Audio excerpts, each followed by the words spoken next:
क्या आपका पैसा भी जहां तहां डूब जाता है, जिसको भी देते हैं नहीं आता, लौटाने के लिए आता ही नहीं है और संबंध खराब कर लेता है। ऐश है ना। धन देने के तो दो दो नुकसान है। एक तो धन गया और दूसरा उस व्यक्ति के साथ संबंध खराब हो गया। इसीलिए मत दो धन किसी को। फिर बात आती है कि बुरे समय में हमें दूसरों की मदद करनी चाहिए, फिर हमारे बुरे समय में वो मदद करता है।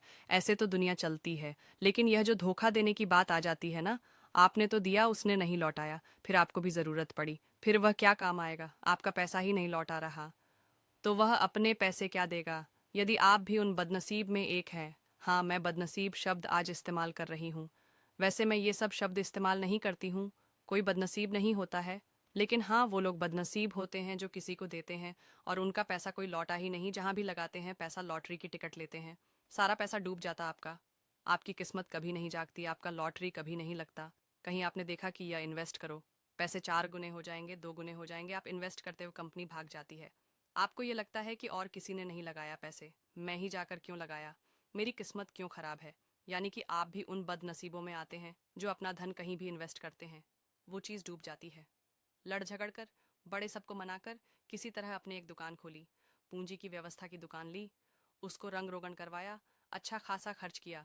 आपको लगा इस दुकान से मैं इतनी कमाई करूंगा कि मैं खुद भी बन जाऊंगा लखपति करोड़पति, और फिर ये पैसे जिससे लिया हूं उसको भी दे दूंगा।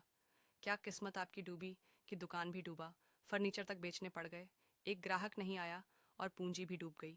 मैं अपनी कंसल्टेंसी के दौरान इतने लोगों से मिलती हूँ, खास करके लड़कों से। लड़कियां कमाती हैं इस मामले को लेकर कि हमारा भाग्य इतना ख़राब है कि हम जहाँ भी हाथ लगाते हैं वह सब डूब जाता है।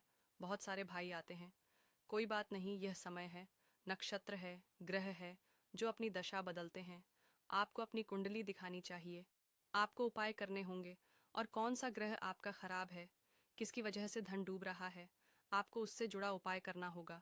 तो आज मैं एक आपको कॉमन उपाय बताने जा रही हूँ। जिसके पैसे डूब जाते हैं उनके लिए देखो, पैसे बचना ना डूबना भी आय के बराबर होता है। यदि हर साल आप 1,00,000 2,00,000 डुबा देते हैं और अगर इस 1,00,000 2,00,000 को बचा ले तो यह भी आय से कम नहीं होगी। यदि आपने किसी को कर्ज दिया और वह लौटाने का नाम नहीं ले रहा, अब आपको ज़रूरत पड़ गई कर्ज लेने की, लेकिन